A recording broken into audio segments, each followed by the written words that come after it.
Hi, viewers. I'm Madhuri Govindu, back to you with Soulful Conversations with me. And today I'm with Darrin Theriault and tapping into the leadership DNA of someone who has walked the walk in high stakes environment.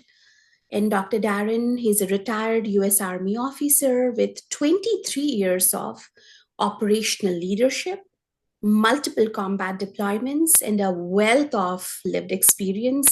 So excited to talk to all of you about his journey. He's now reshaping how organizations operate as a management professor and the founder of OrgFit 360. That does ring a bell. So we will learn more about OrgFit 360, and he's driving healthier, less toxic workplace cultures with data backed clarity. So there's so much that you want to learn from him today.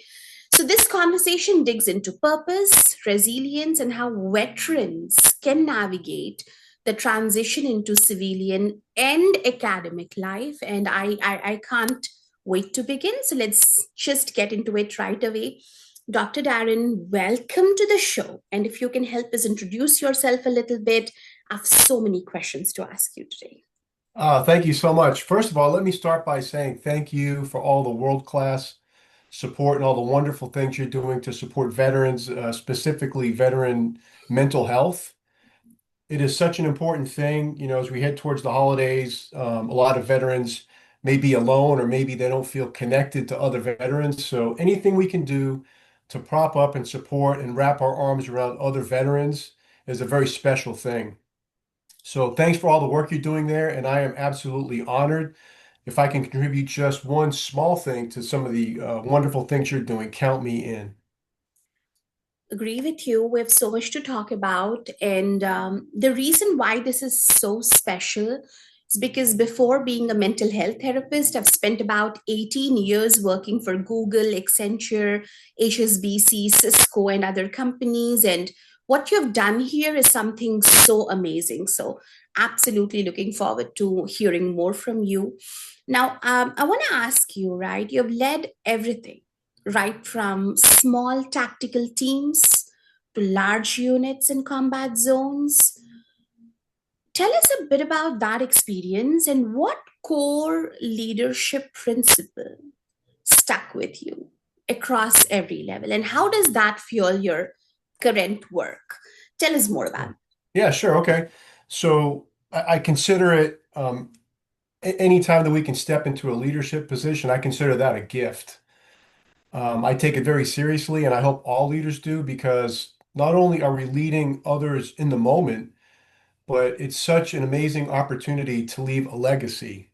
And you're going to leave a legacy, either a negative one, if you're a toxic negative leader, or you're going to leave a positive legacy where people will just tell stories about you and like, ah man, when I was working for Madhuri, ah man, this environment she created was amazing. I wanted to work so hard for her, etc. And so the one thing that resonates with me the most and keeps recurring to me over and over again, and the lesson that I learned is always put people first. Put people first. And I know that perhaps that sounds a little bit cliche, but you might be surprised how many people, when you encounter them and you talk to them, work in units and organizations and departments where the leaders don't put the people first. that. Right? So we talk about it that people are our most precious, valuable resource. And to me, the most remarkable leaders who I worked for and who I got to see in action were the ones who put people first. Sometimes we misunderstand this to some degree, thinking that leadership is just about being a really swell guy. Oh, they're so nice, they put people first. There's more to it than that. In fact, the best leaders who I worked for and who I observed, sometimes at a distance, maybe I didn't work directly for them, were the ones who set very high standards, who could challenge you, who could push you and stretch you, but at the same time care about you and show kindness towards you. And when you made a mistake, they would coach you up instead of just hammering you for making a mistake. So I want to be the type of leader.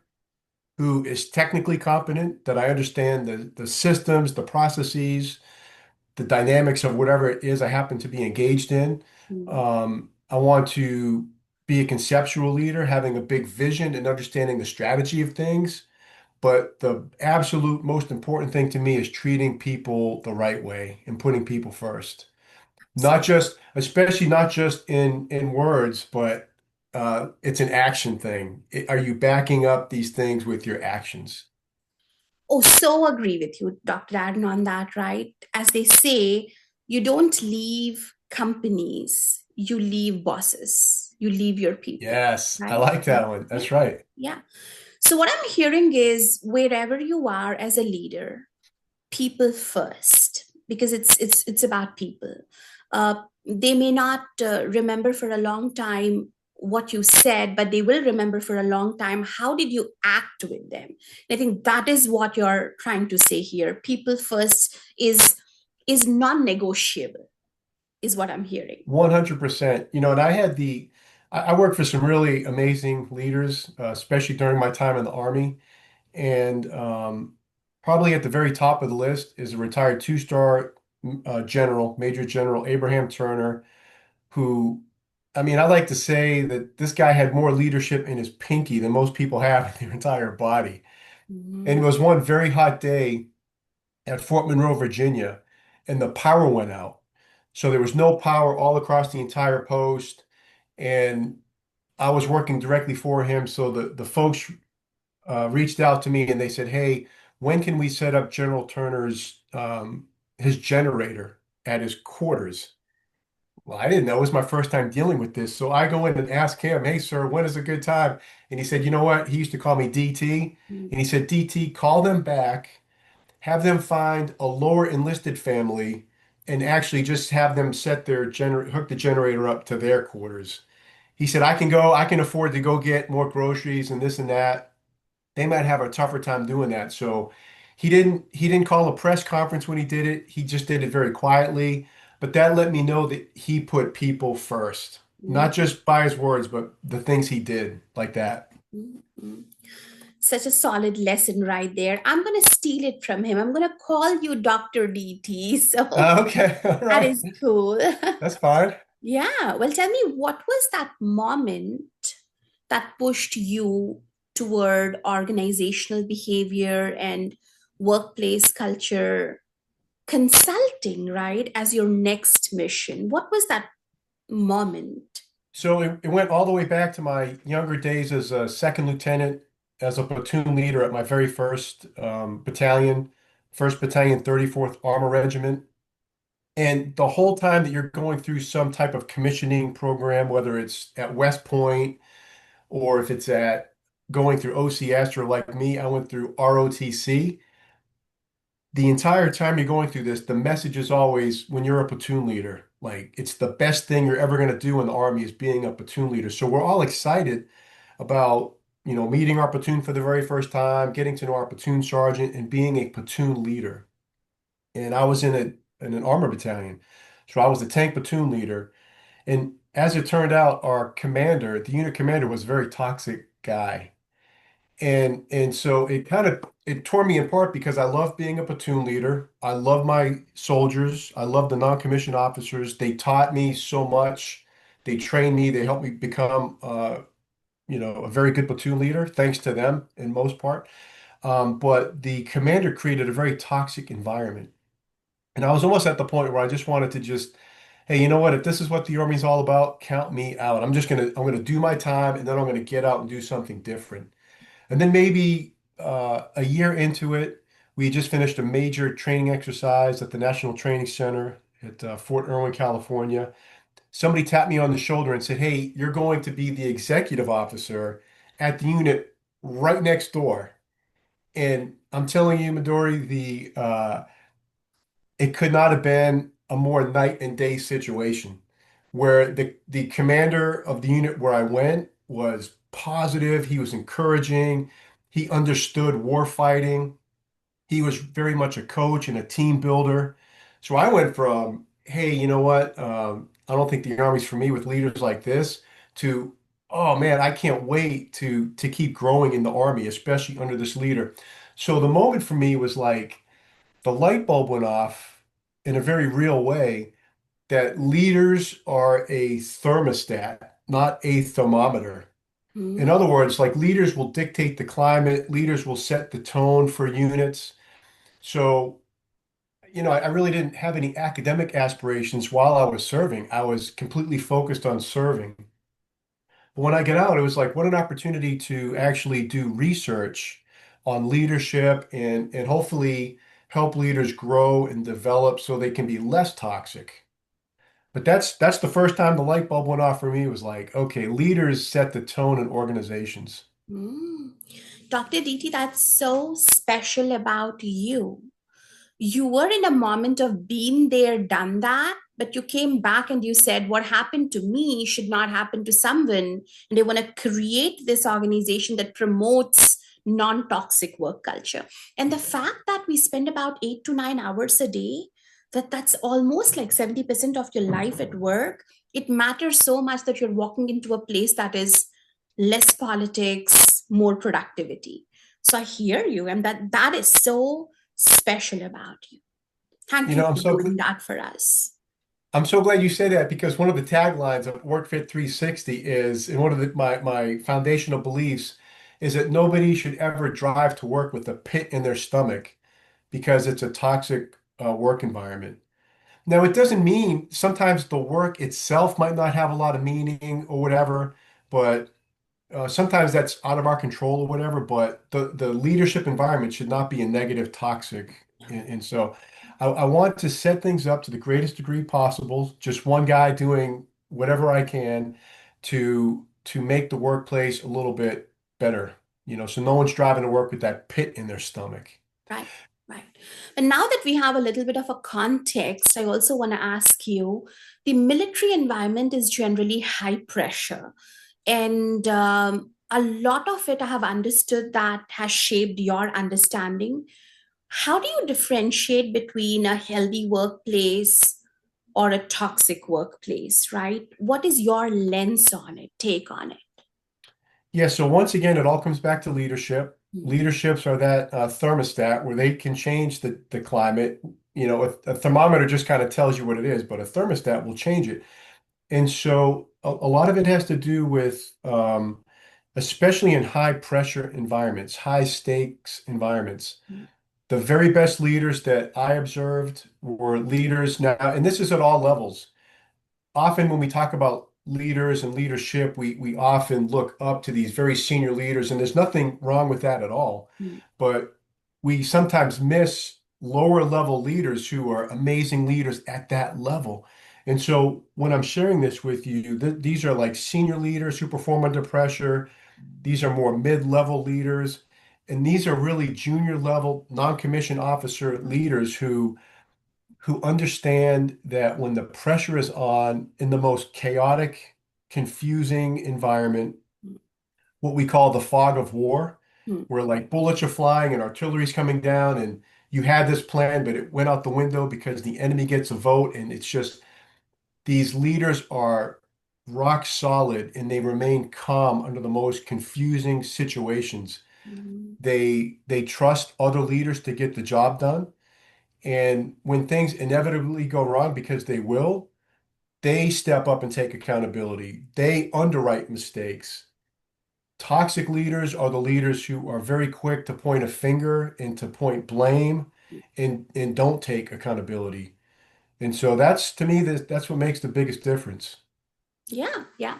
And I'm going to jump right into ArcFit 360 right now. Now, I know that ArcFit 360 is focusing on reducing the toxicity in organizations, right? Talk to me about the organization in itself and what are some top red flags that you see leaders continuously ignore, and how is ArcFit 360 helping them? Let's talk about ArcFit 360. So the whole point of Workfit 360 is to help units, departments, kind of identify things that might not be ideal in the work climate. And I mean, just anecdotally, I talk to so many people. I talk to family, I talk to friends when I meet new people, and we start talking about work and the job. I hear it over and over again that this is a toxic leader, this is an insecure leader, this is a jealous leader, and it's really bringing down the effectiveness of that department or that unit. Mm, The good thing about it is I really believe people can change. I don't believe because you're a toxic leader now that you have to remain a toxic leader. So one of the things that occurred to me is that we often have blind spots when it comes to our own leadership. mm, And so if we have a toxic leader in place, it tells me one of two things. Either that person is blind to his or her own toxic leadership mhm, styles or traits, or they're aware of them and they simply don't care. And so when I look at a leader who is um, being quote unquote successful in their leadership position with some kind of toxic leadership behaviors, I look to their next level of leadership, mm, right? Because they're the ones who can control that. They either have to coach this person or replace this person. And so the purpose of WorkFit 360, when I go in and I do these climate assessments, it's to get a 360-degree view of the climate. So I want to hear from the senior leaders, I want to hear from the mid-grade leaders, and I certainly want to hear from the workforce. mm, And the climate assessments are set up in such a way where the wording of it will change. So when I talk to the senior leaders, I'm going to ask them, from your perspective, what are some of the toxic things in this organization? mm, And I'm going to reword that question a little bit differently to the workforce. And through data analysis, I'm going to find out what things are aligning. And it's really good to find that alignment. But I think more importantly, I want to find the gaps. Where are the blind spots? Because the workforce might be saying, hey, here are the top three things that we identify that are creating this toxic work environment, and the leaders might be completely blind to it. So I analyze the data and then I do a follow-up with the organization to give them very tangible, practical ways to, bring that level down a little bit. mm, mm. And that is super interesting. Just a follow up question again. Did you ever find a challenging one? Like, they are not ready to admit or soak in or bring that change. Did you also deal with those challenging ones, Dr. Diti? Oh, 100%. Yeah. So, and the thing is, like people can be chameleons. Yes. And people can be chameleons. And so one of my battalion commanders was a real yeller and a screamer. He was a very toxic leader. Nothing was ever right. Everything was always wrong. Mm, He was never satisfied. Now, listen, once again, you can be a very demanding leader and set very high standards with a tone that is sending the message to the folks in your unit that you care about them. You just want to see a really, really high performance. The two can coexist. But this particular commander was always, especially like on a Monday when the entire battalion would be in the motor pool working on the tanks, doing maintenance, and he'd just be walking around. In fact, you could tell where he was if you were up high in your tank. If you saw a group of soldiers standing around and all of a sudden they scrambled, you knew he was somewhere in that vicinity because nobody wanted to connect with him. Everybody wanted to avoid him. What a missed opportunity to leave a legacy where the leaders who I look up to, people want to connect with them. They'll walk toward them. But anyway, but his leader, the brigade commander, every now and then would come down to the motor pool. And when he did, you would think the battalion commander was the friendliest person in the world. He would be like, "Hey, how you doing? Hey." And we're all looking at each other like, "Hey, come on." So he kind of hid his abusive leadership style while the brigade commander was around just to kind of fool his boss or whatever. And as soon as the brigade commander would leave, it would be right back to the yelling and screaming. mm, So leaders are chameleons. The leaders who can change are the ones who are willing to see themselves and to say, oh man, you know what? Like, okay, the way I'm treating my people could be better. And I'm going to work on this and I'm going to be committed to this. mm, mm. Do you have tips or some advice for anyone who has just got out of military, trying to reintegrate into the civilian world. Stuff like, hey, I cannot write mission critical on my resume, right? So, and there's a lot of fear. I know I'm accustomed to a certain environment. I don't know how am I going to be perceived when I re-enter the civilian workforce, right? Just some basic icebreakers, Dr. DT, anything that will be helpful for this audience, right? Certainly. So not all military transitions are created equally. Right. But there are some things I think that are common to all, like simply the culture of going from military service to the civilian world is like an unbelievable shift. Mm, And so if you happen to live mostly on the military installation, mm, you were surrounded by people, and they didn't even have to be in your unit. They could be in other units, but like you shared this common purpose, this common culture. You really connected with them, and it became a close-knit neighborhood or whatever, where you're looking out for each other. The kids felt safe to be out there playing because somebody was watching them. Now, when you get into the civilian world, your neighborhood might not be that close-knit, and you may not have that common purpose like you had when you lived on the installation.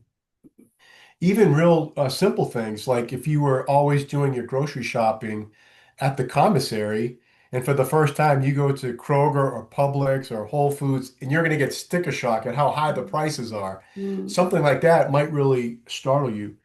From a professional standpoint, often your leaders who have no connection with the military might look at you a little puzzled based on your behavior. So to this day, if the dean were to walk into my office, I immediately stand up because to me it would be disrespectful for me to sit down while talking to one of my leaders. But that dean is looking at me like, "Why are you standing up?" You know? She would just be like, "No, it's okay, you can sit down." And I would just explain to her like, "Thank you, but I would feel weird if I sit down talking to you because you're my leader, you're the dean. I got to show you that respect." So, so kind of understanding these things can go a long way, and importantly, helping other people understand the military culture can really help. Um, but where it differs, I think, has to do with the role that you served in the military. So there, even though you said we can't put mission critical or whatever, on the resume, um, many serve in these support functions, mm, logistics, the medical field, HR roles, finance roles that have that direct one-for-one equivalent in the civilian world. And many are able to transition a little bit smoother because they're going into a career field that they're comfortable with.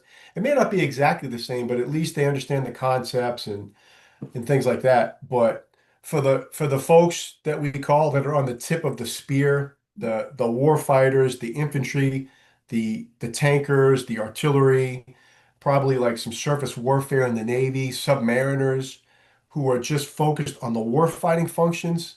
Often there's not that one for one equivalent in the civilian world. And I jokingly say, mm. yeah, when I moved to the Atlanta area, I was looking for jobs involving driving tank formations down I-75, but I couldn't find that one because it doesn't exist, right? So you really have to, the advice I would give is before you, like at least 1 year before you start to transition, Mm. start looking for roles or career fields that you think might be a good fit for you. Mm. If That is you such a solid advice to Yeah, just if you think wait until the about last minute, yeah, you're just going to end up maybe getting frustrated and, oh, I can't find anything. So try to maybe expand your network, try to meet people in different career fields, and you could end up flourishing in this new role. it. It also allows you a lot of time for your mind shift change as well as gathering information. So it's such a solid 1 year time frame that you've mentioned here, which could be the key for a lot of veterans out there, right? Start early, prepare early, look for roles, and with a little bit of a patience from both these parties, I think we can make this transition more smoother. But it's possible, very Oh, possible. definitely. It is possible, but it's not any way you slice it, even under the most perfect conditions. Even if you have an uncle who like, look, I get this job lined up for you, like just cut, slide right in here. There's still going to be some challenges because you have been wired to serve. You've been wired in such a way. One of the big challenges I had, quite honestly, was for a very specific reason. Many military tasks are designed in such a way where it's either the right way mm, or it's the wrong way. mm, So if you take a soldier going through basic training, disassembling and assembling their M4 carbine rifle, and the drill sergeants are walking around seeing there's a million different ways you can disassemble that rifle, and a million different ways you can reassemble it. mm, But according to the technical manual, according to those drill sergeants, there's one way to do it. So we can often get wired into thinking like, okay, this is the right way and the wrong way. And when I transitioned to a leadership role in higher ed, even though I thought I was a positive, kind, thoughtful leader, I often would confuse my team because I was so focused on, okay, this is good, but it's you did it the wrong way. So I had to kind of relearn and listen, like I put the onus on me, right? I was now in their environment, so I didn't try to force them to be like a military person. mm. I had to make this transition to, change my role identity to a new role in higher ed. Yeah, yeah, no, that's phenomenal. And talking about your academic role, how has your research in organizational behavior shifted your perspective on human behavior at work? If you can give us some snippets from that. Sure. So when I started exploring different ideas for my dissertation research, I stumbled upon this topic called ostracism, workplace ostracism, where Mm, people will ignore you in the workplace. mm, And it made me think back to when I was a kid, I played a lot of sports. I grew up as an athlete, and a lot of my coaches would say, hey, don't be concerned or upset when I'm yelling at you. You should be concerned and upset or a little panicked or whatever when I stop yelling at you, mm, because that indicates when they stop yelling at you, they've given up on you and you're a lost cause at that point. So I mm, stumbled upon this idea of ostracism. And as I was doing the literature review, there's so many um, just powerful articles, papers, studies in these academic journals about ostracism, most focusing on the negative outcomes of ostracism. People will feel isolated. There's higher suicidal ideations when they're being ostracized on the job. Um, counterproductive work behaviors. All these things are outcomes from people who are being ostracized on the job. And so, but what I wanted to do is I wanted to kind of flip it a little bit because there's very little, not to say that there's none, but there's very little research that explores what are the precursors or the antecedents of leaders ostracizing somebody. So I've tried to frame my research in such a way that I'm looking at factors that might trigger somebody to become a toxic leader. Because I really believe that if we can identify some of these factors, then we can really help leaders kind of become more positive, less toxic leaders. So I'm looking at things, but before, these things we call antecedents. wow. And I also want to confirm with you that from your vantage point, right, what is the most misunderstood part of the military to civilian transition? Enlighten us a little bit on that. So yeah, the most folks who transition out of the military, even those who retire, and the great thing about the military is unlike almost any other job, you can enlist at 17 with your parents' permission. You can serve for 20 years. Mm, You can retire, and you can immediately start drawing your military pension. mm, What a great deal. But even in cases like that, most veterans want to get back into the workforce, even though it's outside of, the military. And just a lot of civilian organizations don't quite understand the veterans. And one of the things it's a little bit disappointing to me because I see a lot of organizations who will wave the flag and tell you how much they support veterans, but they're not hiring veterans. right. If you're an organization that is committed to supporting veterans, I challenge you to hire more veterans And you're going to find people who are going to accomplish the mission. They're going to be extraordinary team players. They're going to follow leadership. They're going to help leadership grow. But the biggest misconception is that if you achieved a certain level of success in the military, that it's going to automatically translate to some level of position or success in the civilian world. And I'll use myself as an example. Like I felt like I had a really good military career. And when I was transitioning to the civilian workforce, uh, I get into higher ed. And listen, I did not follow my own advice. I kind of waited until I retired. And now I'm in the Atlanta area and I'm thinking, okay, what might be a good fit? And I kind of stumbled into higher ed. And I started as a director of at Kennesaw State University of two academic testing centers, one on each of the two university campuses.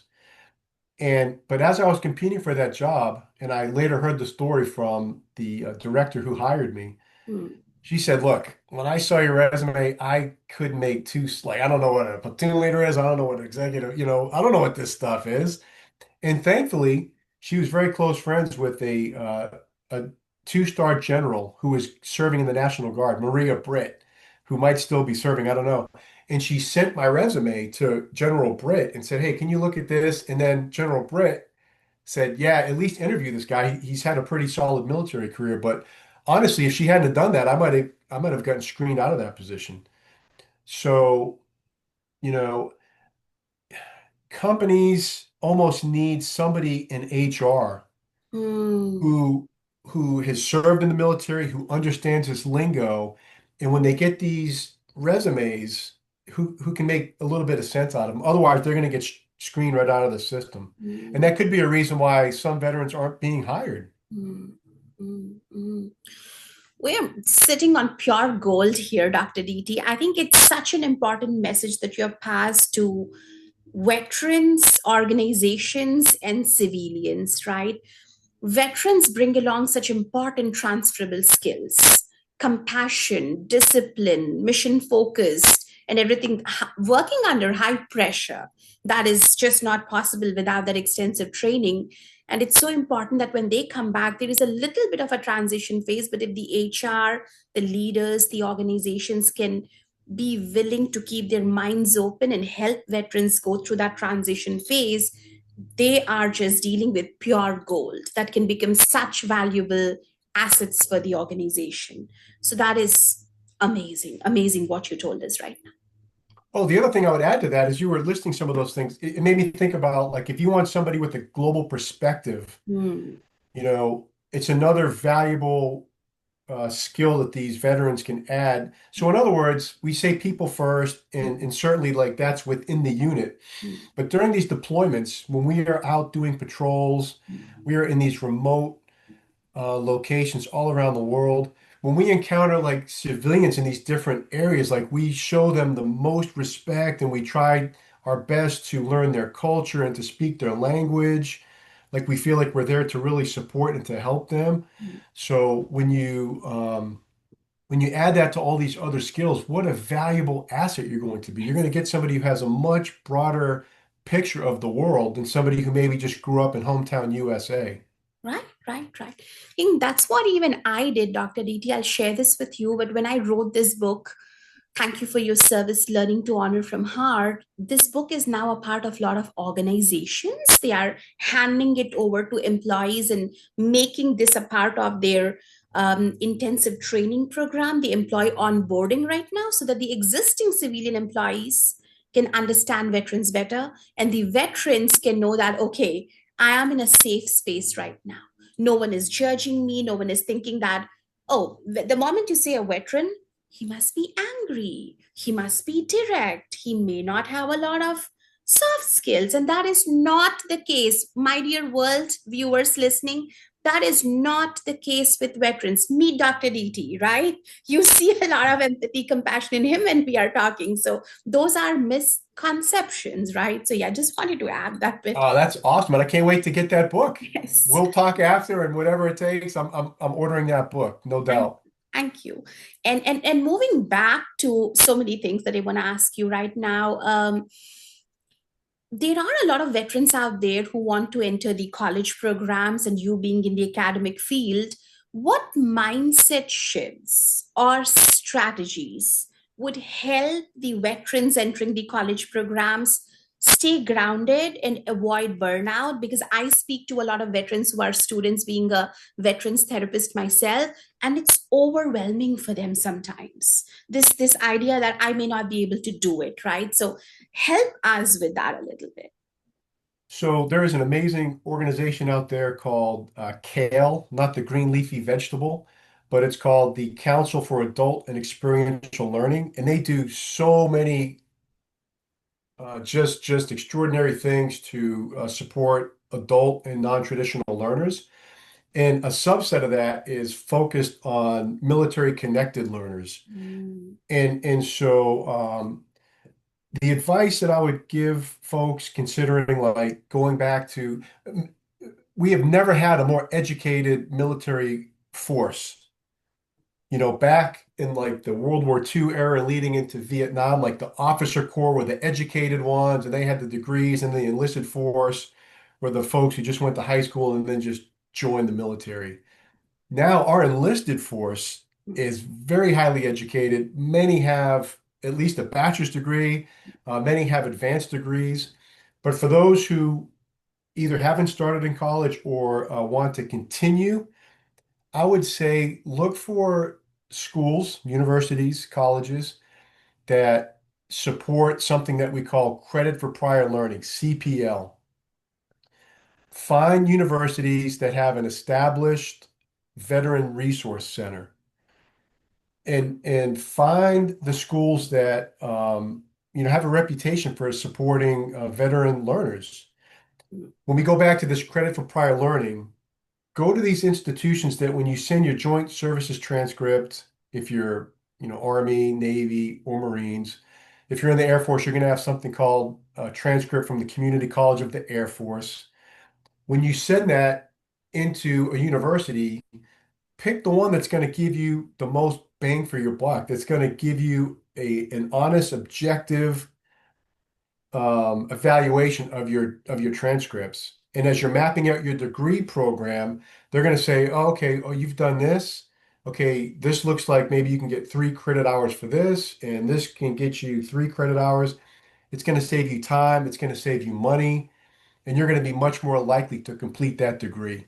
mm, mm. And I know viewers, Dr. DT is giving us a lot of information on links and organizations. I'm going to gather all of that from him, place it here. So don't worry about that. I think Thank he's you. giving us a lot of resources right now. Yeah, I'll send you all that. Yes, and we'll ensure that it reaches out to everyone. And having said that, Dr. DT, let me ask you this.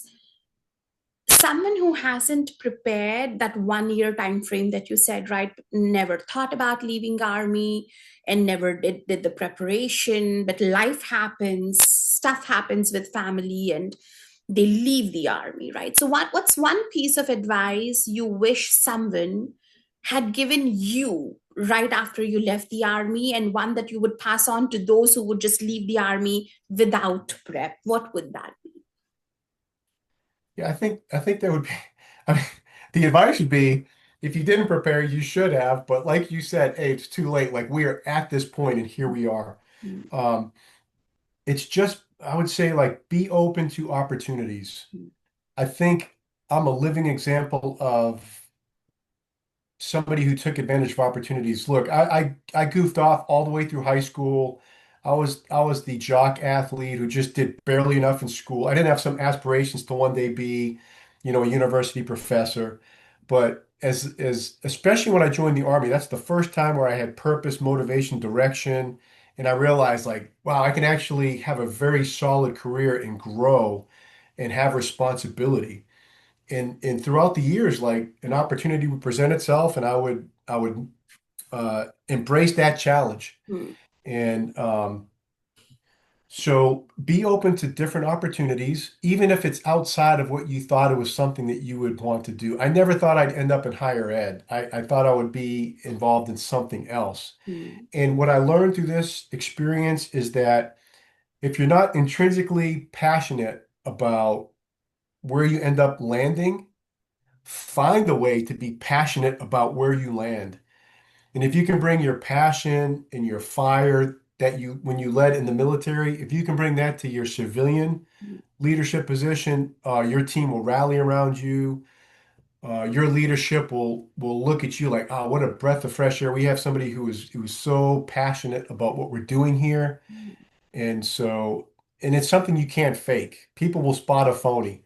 So if you bring a genuine passion to the things that you're doing, it will be recognized and you're going to lead a very productive team.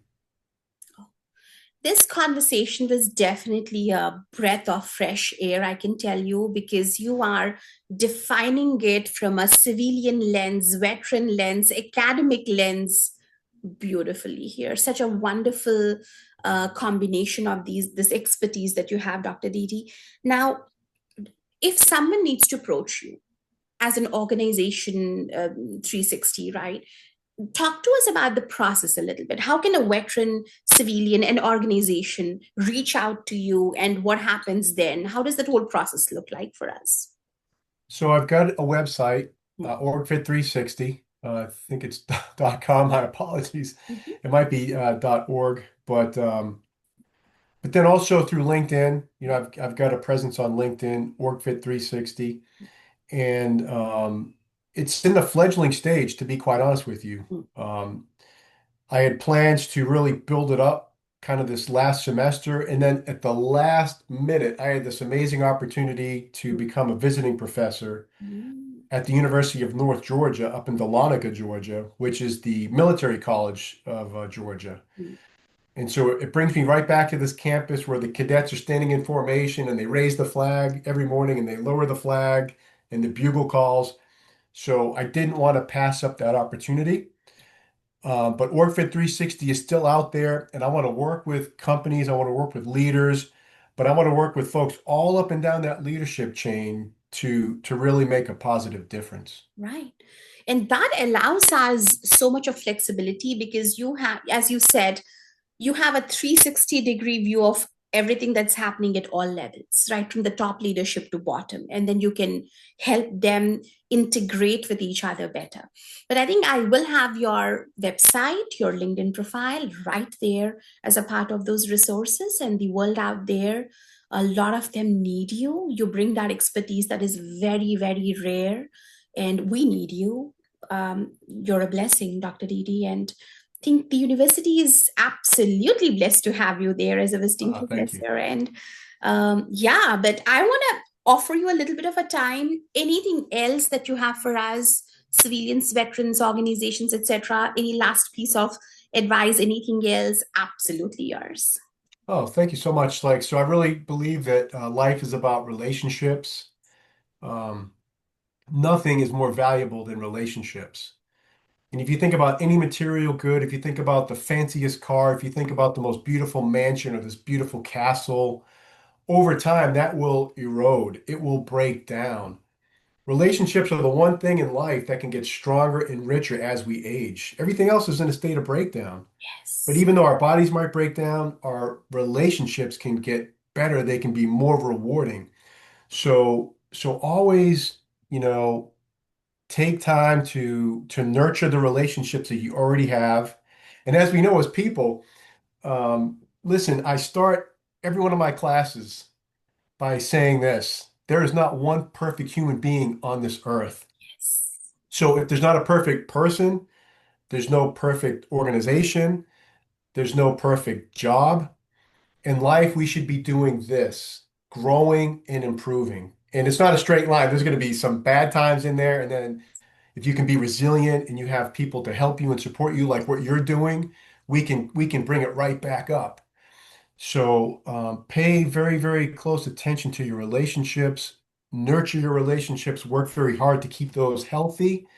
And there's just so much richness that comes out of having these wonderful relationships.